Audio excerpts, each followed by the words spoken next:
Bonjour, ici Mich-Rose Filoska. Bienvenue à ce premier 10 minutes avec. Aujourd'hui, je suis avec Évangeline Félix. Bonjour tout le monde. Comment ça va, Évangeline? Ça va, on est là. On est là. La gorge, ça va? Ça va, on travaille fort, fait que des fois, c'est sûr que ça se fatigue un peu, mais ça va, on a nos petits exercices, nos brrrr et tout ça, les massages, puis ça va. J'aime ça, je te regardais aller en arrière-scène tout à l'heure et tu es tellement disciplinée avec tes exercices. Je regarde à toi, là. Ben, t'as pas le choix, tu sais, à un moment donné, quand tu utilises ta voix comme ça, au travail, les cours de chant dans l'école de musique, le chant et tout, faut prendre soin de ton instrument, puis c'est sûr que, bon, ça se fatigue à un moment donné. Écoute, c'est dans le corps, c'est pas un piano qu'on branche, qu'on débranche, on est tout le temps avec. Fait c'est ça, il faut faire attention, il faut être discipliné avec ça. T'as vraiment raison. J'espère que plein de gens vont suivre ce conseil-là. On devrait. Des fois, on est un peu négligent. Mais bon, écoute, on a un peu moins de 10 minutes ensemble. Ouais. Je vais apprendre à te connaître un peu plus. Et c'est pas juste moi. Hein? Je pense que le Québec va apprendre à te connaître aussi un peu. Bonjour le Québec. Bon, Évangeline, ton nom est tellement... Je trouve que ça va tellement bien avec la chanteuse que tu es, Évangeline. Ça sonne tellement comme angélique. C'est beau. Merci. D'où vient ton nom, Évangeline? Ben, c'est mon père, en fait, qui voulait un nom qui termine avec Lynn. Ma grande sœur, c'est Gerline. Donc, en tout cas, de ce qu'il m'a expliqué, il voulait un nom qui termine aussi avec Lynn et un long nom. Fait que mon nom est à 10 lettres. Et donc, ouais, c'est 10 lettres. Ouais. En tout cas, c'est ce qu'il m'a toujours dit, j'ai pas compté moi-même. Mais c'est ça. Donc, c'est mon père qui m'a choisi ce nom-là. Alors, c'était vraiment ça la signification. Ça de ce que je me rappelle, peut-être qu'il va écouter, peut-être comme non, mais c'est ça que je me rappelle. C'est ce que tu te souviens. Écoute, c'est bon. Évangeline, moi, bon, petite question très simple, mais en même temps, je pense qu'il va nous en dire un peu plus. Comment tes amis te décriraient? S'ils ont à parler de toi maintenant, qu'est-ce qu'ils diraient de toi? Ben, je suis une personne, je suis tout le temps là pour tout le monde.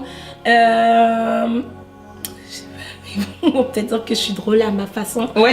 Ça dépend quel cercle Ton d'amis humour à aussi. toi. Ouais, mon humour à moi, disons. Écoute, la majorité des gens disent que je suis calme. Je me considère pas forcément comme calme. Je suis une personne, je suis silencieuse, je parle quand il faut parler, mais je suis pas une personne qui va être all over the place non plus, qui veut dire une personne très... Extraverti? Tu serais un peu plus de caractère introverti? Ben, je peux être un mélange des deux, ça dépend. Mais je pense qu'en toute chose, il y a une place pour parler, exploser, puis il y a d'autres places où que tu restes calme, t'écoutes, puis t'es attentif. Tu restes cute puis belle? Genre. OK. Évangeline, il y a quelque chose d'autre que je veux savoir de toi. On le sait, parce que comme tu seras une des artistes des Vendredis 10, oui, tu es chanteuse. Mais là, on va aller découvrir d'autres aspects de la chanteuse, OK? Si je te donne une semaine de congé live, tu pars où?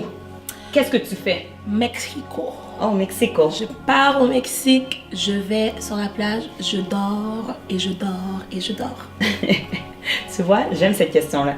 Parce que si tu me dis ça, c'est que tu dois avoir un mode de vie assez chargé. Quand même. Quand même, hein? Alors là, tu rêves à dormir. Ben, à un moment donné, le corps a besoin de vitamine D, de soleil, puis un peu de repos aussi, c'est sûr.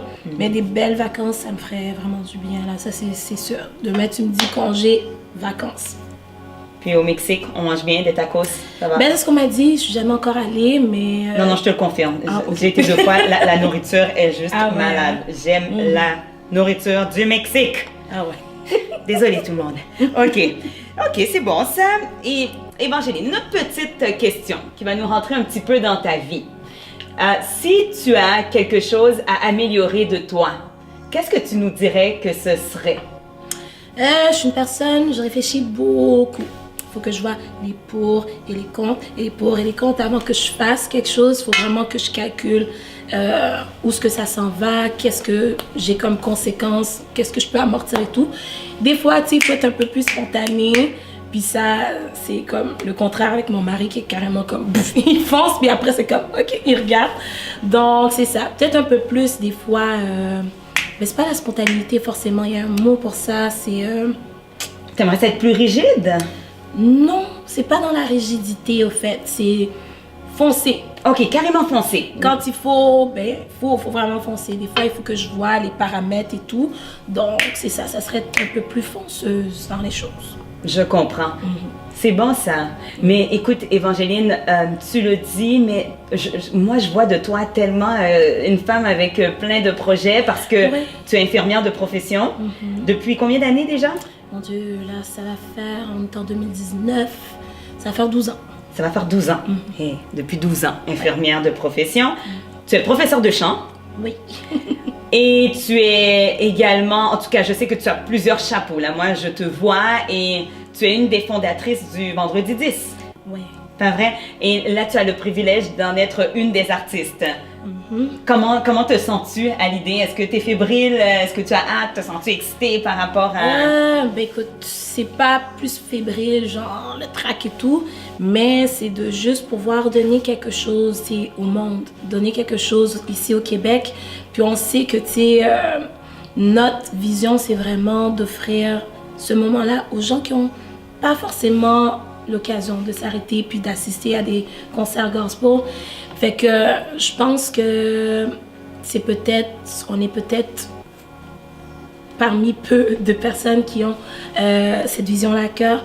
Fait que c'est juste de vraiment livrer la marchandise. C'est quand tu as quelque chose de bon, puis que tu sais que tu vas donner ou tu sais, un cadeau que tu offres à quelqu'un, il y a toujours l'excitation de « Ah mon Dieu, j'ai hâte de voir comment ça va être reçu et tout ». Donc c'est vraiment de livrer la marchandise cette journée-là. Donc l'excitation est à ce niveau-là, si on veut. Et toi, quand tu chantes, Évangéline, qu'est-ce qui se passe? Qu'est-ce qui se passe en dedans de toi? C'est quoi le feeling de chanter du gospel? Le feeling de chanter du gospel, écoute, comme je dis souvent, tu sais, le gospel, c'est de la musique, c'est sûr. On entend les notes, la voix, mais ça va chercher aussi l'intérieur, tu sais, l'intérieur d'une personne. Ça va dans l'être, l'émotion, c'est sûr, mais je pourrais même dire au-delà de l'âme même de la personne. Et c'est cette connexion-là aussi que j'ai quand je chante. Je ressens ce que je chante, puis c'est comme tu livres quelque chose, tu donnes quelque chose, tu communiques un message à des personnes. Puis souvent, tu sais, dans notre cas, tu sais, la musique gospel, c'est un message aussi d'espoir, d'amour, de joie, de paix. Ça vient donner quelque chose de plus à la personne. Et souvent, les gens vont venir nous dire, mon Dieu, j'ai reçu quelque chose, j'ai reçu quelque chose. Sauf que dans notre cadre, on va vraiment parler plus, tu sais, à la personne. C'est pas juste, oh, c'était le fun et tout. Ouais. Tu sors avec quelque chose. Donc, c'est ça, c'est juste de sentir qu'il y a quelque chose qui sort de moi, qui se dégage, disons, de moi. Puis, c'est ça qui se dépose dans la vie des gens qui écoutent. J'aime tellement ce que tu dis, c'est tellement beau, parce qu'on vit dans un monde avec tellement de soucis. Hein? On a tellement souvent, je sais pas, le stress, c'est tellement vite venu que je pense qu'on prend jamais trop le temps de juste s'arrêter. Et la musique, c'est une force. Hein? Et tu parles, puis c'est comme si je ressens déjà un petit peu la paix que ça apporte ou que ça pourrait apporter au public d'être juste là et de t'écouter. Souvent, on ressent la connexion de la chanteuse, puis ça nous traverse aussi. Alors, j'aime ce que tu dis. Pour terminer, j'aimerais ça que tu nous dises. Est-ce que tu as une chanson que c'est ta chanson que... C'est une bonne question. Non, pas c'est ça. J'ai pas comme un artiste comme oh my god. C'est l'artiste, c'est ça. J'écoute un peu de tout, puis un peu de tout en parlant. Tu sais, le gospel c'est très ouvert comme catégorie. Disons que ça s'arrête pas juste à un style. On a plusieurs styles dans le gospel. Soft rock, du rock, on a du reggae, on a du soca, on a tout, la salsa et tout.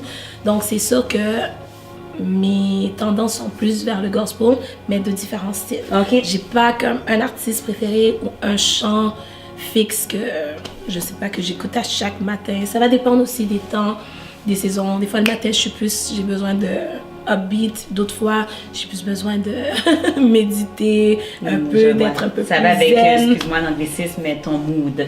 Ouais, un peu, tu sais. Fait que c'est ça, mais ça reste toujours pas mal gospel, mais différents styles, différents artistes. Ben, j'aime ça. Écoute, Évangéline, moi, c'est un plaisir d'entrer dans ton univers pour 10 minutes, mais on aura l'occasion de le faire encore plus le 22 février prochain, alors que tu vas partager la scène avec 2 autres artistes lors de cette soirée-là, la toute première du vendredi 10. Oui, alors, ne pas manquer. Ben oui, on va te voir là. Exactement. C'est un rendez-vous. C'est bon, bien, bonne fin de journée, Eva. Merci. Puis à bientôt. Merci bien.